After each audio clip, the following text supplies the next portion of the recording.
Hello everyone, स्वागत है आप सभी का एक बार फिर से आपके अपने यूट्यूब चैनल डिफेंस पॉइंट पर। और दोस्तों, आज के हमारे इस वीडियो में हम आप लोगों के लिए लेकर के आए हैं कोस्ट गार्ड नाविक और यांत्रिक एग्जाम की तैयारी के लिए जनरल साइंस का एक प्रैक्टिस सेट, जिसमें कि आपको एकदम एग्जाम ओरिएंटेड और स्पेशल क्वेश्चंस देखने को मिल जाएंगे। तो इस वीडियो सीरीज को कंटिन्यू और पूरा जरूर से देखिएगा। साथ ही अगर आप लोग हमारे चैनल के ऊपर पहली बार विजिट कर रहे हैं तो चैनल को सब्सक्राइब कर लें और बेल आइकन को प्रेस कर लें, ताकि आप लोगों को हमारे द्वारा दिए जाने वाले सभी लेटेस्ट अपडेट्स मिलते रहें। तो चलिए शुरू करते हैं आज का ये वीडियो बिना किसी देरी के। तो देखिए दोस्तों, फर्स्ट क्वेश्चन जो कि आपको दिया गया है कि किसी धारा प्रवाही तार के अक्ष से जो है किसी विशिष्ट दूरी पर चुंबकीय क्षेत्र की तीव्रता जो होती है वो किसके ऊपर निर्भर करती है। ऑप्शंस दिए गए हैं तार में प्रवाहित धारा के ऊपर, तार की त्रिज्या के ऊपर, आसपास के तापमान के ऊपर, या फिर इनमें से कोई नहीं। तो देखिए, इसके लिए जो है आपका करेक्ट आंसर हो जाएगा ऑप्शन नंबर ए, तार में जो धारा प्रवाहित हो रही है उसके ऊपर। क्योंकि हम जानते हैं कि एम्पियर के नियम के अनुसार जो है धारा प्रवाहित तार जो है उस धारा के अनुपात में तार के चारों ओर जो है एक चुंबकीय क्षेत्र का निर्माण कर देता है। ठीक है, और धारा प्रवाहित तार के अक्ष से जो है किसी विशिष्ट दूरी पर चुंबकीय क्षेत्र की तीव्रता जो है वो तार के ऊपर, तार में जो धारा प्रवाहित होती है ना उसके ऊपर निर्भर करती है। अब देखिएगा दोस्तों, क्वेश्चन नंबर 2, यहाँ पर आपको प्रश्न दिया गया है कि निम्नलिखित में से कौन सा जो है वो एक प्रकृति में अनुचुंबकीय है। आपको ऑप्शंस दिए गए हैं लोहा, हाइड्रोजन, ऑक्सीजन या फिर नाइट्रोजन। तो इसके लिए जो है आपका सही जवाब हो जाएगा ऑप्शन नंबर सी, ऑक्सीजन। देखिए, जिस किसी तत्व में जो है अयुग्मित इलेक्ट्रॉन होता है वह अचुंबकीय गुण जो है दर्शाता है या फिर अचुंबकीय गुणों को प्रदर्शित करता है। और आणविक कक्षक के सिद्धांत के अनुसार जो है ऑक्सीजन में अयुग्मित इलेक्ट्रॉन होते हैं, यानी कि ये जो है आपके अचुंबकीय गुण को दर्शाता है। तो right answer will be option number C, oxygen. Now question number 3, और यहाँ पर देखिएगा आपको क्वेश्चन दिया गया है कि एक लड़की झूले पर बैठी स्थिति में झूला झूल रही है, तो उस लड़की के खड़े हो जाने पर प्रणोद आवर्तकाल के ऊपर जो है क्या परिवर्तन देखने को मिलेगा। ऑप्शंस दिए गए हैं कि ये कम हो जाएगा, ये अधिक हो जाएगा, या फिर लड़की की ऊंचाई के ऊपर निर्भर करेगा, या फिर अपरिवर्तित रहेगा। ठीक है, तो देखिए होता क्या है कि निलंबन बिंदु से जो है वस्तु के गुरुत्व केंद्र तक की जो दूरी होती है ना उसको प्रभावी लंबाई को जो है हम लंबाई बोलते हैं। और अगर माने कि लंबाई जो है वो L है और जब लड़की बैठी है और जब लड़की खड़ी है, ठीक है, तो इस हिसाब से अगर देखा जाए तो देखिएगा कि मतलब हम जानते हैं कि जो आपका झूला होता है वो जब तक लड़की उस पर मूवमेंट कर रही है तब तक वो तेज़ी से झूलता है, लेकिन वो जैसे ही खड़ी हो जाती है तो एक स्थिति ऐसी होती है वो धीरे धीरे आपका झूलना कम हो जाता है। तो यानी कि इसका आवर्तकाल जो है वो धीरे धीरे कम हो जाता है। ठीक है, यानी कि विल डिक्रीज। देखिए दोस्तों, मैं साथ ही आप लोगों को बता दूं कि अब आप लोग जो है इंडियन कोस्ट गार्ड नाविक जीडी, डीबी और यांत्रिक एग्जाम की तैयारी के लिए हमें अनअकैडमी प्लेटफॉर्म के ऊपर फॉलो कर सकते हो। यहाँ पर जो है आप लोगों को हमारी फ्री स्पेशल क्लासेस देखने को मिल जाएंगी, जो कि रोज़ शाम को 5:30 बजे और रात को 9 बजे होती है। ठीक है, तो इसके लिए जो है आपको सिंपली प्ले स्टोर के ऊपर जा करके अनअकैडमी का लर्निंग ऐप इंस्टॉल करने ला है। उसके बाद में जो है अपनी बेसिक सी इन्फॉर्मेशन को फिलअप करके वहाँ पर रजिस्टर करके आपको डिफेंस की कैटेगरी में एयरफोर्स, नेवी और कोस्ट गार्ड को सिलेक्ट करना होगा। और उसके बाद आप लोगों को हमारी प्रोफाइल की लिंक इस वीडियो के नीचे डिस्क्रिप्शन बॉक्स में दी गई है, या फिर आप लोग हमारा यूजर नेम जो कि स्क्रीन पे दिख रहा होगा इसके थ्रू हमें सर्च कर सकते हो और यहाँ पे फॉलो कर सकते हो। दोस्तों, मेक श्योर कि आप फॉलो जरूर से कर लें, जिससे कि आप लोगों को हमारी आने वाली सारी क्लासेस के नोटिफिकेशंस, PDF और अपडेट वगैरह मिलते रहें। दोस्तों, पहली बार जो है हमारी क्लास को अनलॉक करने के लिए कोड जो है वो आपको DPYT10 यूज़ में लेना होगा। और एक चीज़ बता दूं कि कोस्ट गार्ड नाविक की जो फाइनल तैयारी के लिए जो है आपके कोस्ट गार्ड के लिए एक नया बैच भी लॉन्च किया है अनअकैडमी ने, विक्रमादित्य 2.1, जो कि आपका कल से शुरू होने वाला है। यहाँ पर जो है मैं आपको reasoning and science in 2 subjects को कवर करवाने वाला हूँ, तो आप लोग इसमें भी इनरोल कर सकते हो। इसकी लिंक भी आपको इसी वीडियो के नीचे डिस्क्रिप्शन बॉक्स में देखने को मिल जाएगी। इसके अलावा अगर आप लोग जो है अभी अनअकैडमी के ऊपर से जो है 1 साल या फिर उससे अधिक का सब्सक्रिप्शन लेते हो, तो यहाँ पर जो है आप लोगों को 6 महीने का सब्सक्रिप्शन एक्सटेंड करके फ्री ऑफ कॉस्ट दिया जा रहा है। बस आपको कोड यूज़ में लेना होगा DPYT10, जिससे कि जो है आपको यहाँ पर 6 महीने का सब्सक्रिप्शन फ्री ऑफ कॉस्ट देखने को मिल जाएगा। साथ ही जो है फाइनल अमाउंट के अंदर आपको 10% का इंस्टेंट ऑफ भी मिल जाएगा।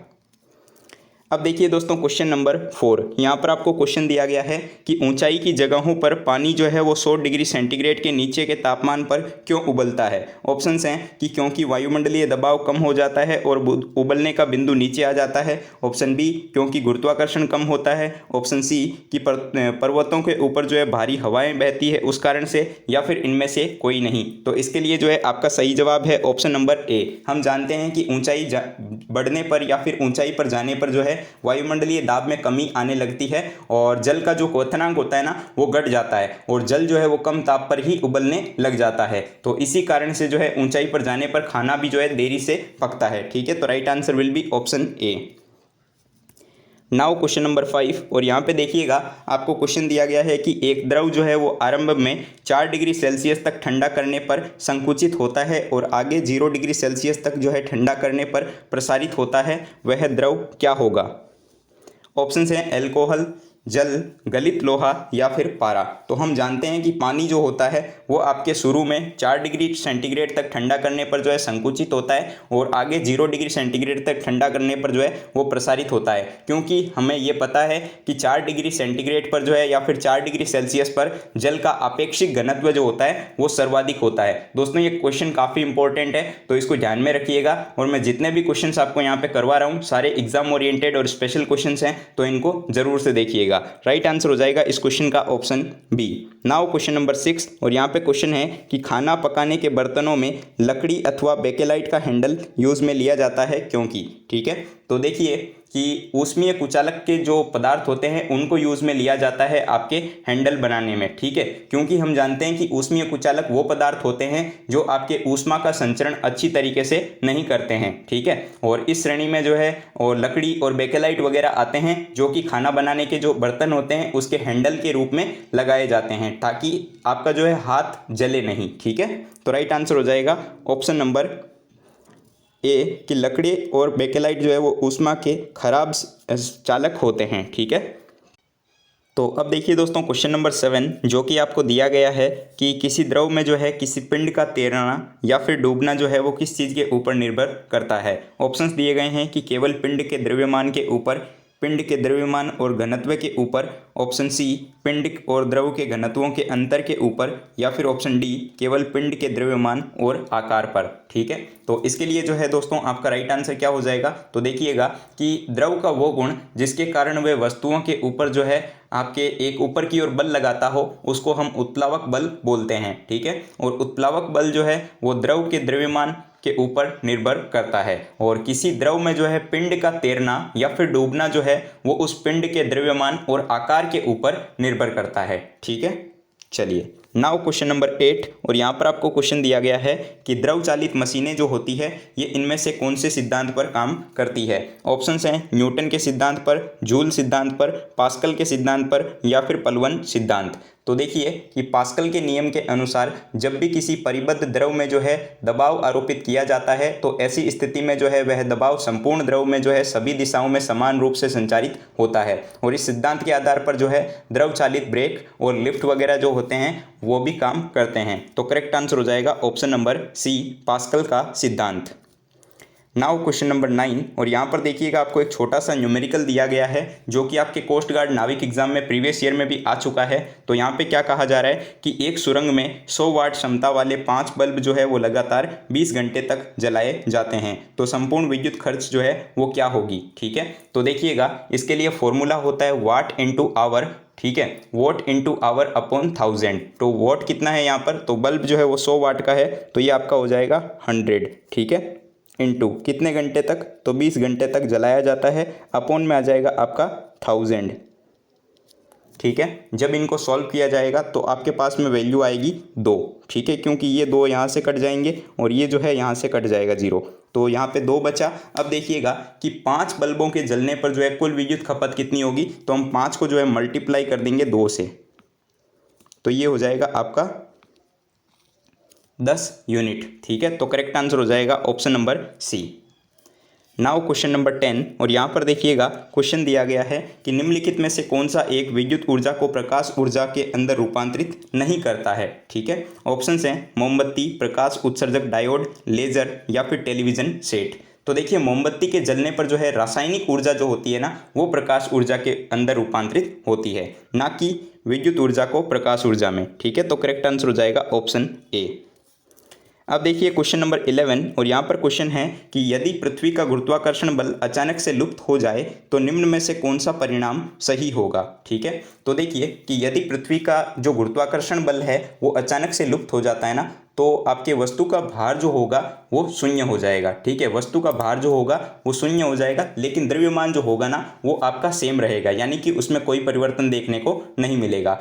दो पिंडों के बीच में जो है काम करने वाला जो पारस्परिक आकर्षण को गुरुत्वाकर्षण तथा उससे उत्पन्न होने वाले बल को जो है हम जानते हैं कि गुरुत्वाकर्षण कहा जाता है। तो क्या होगा कि वस्तु का भार तो शून्य हो जाएगा, लेकिन द्रव्यमान जो होगा वो इक्वल रहेगा।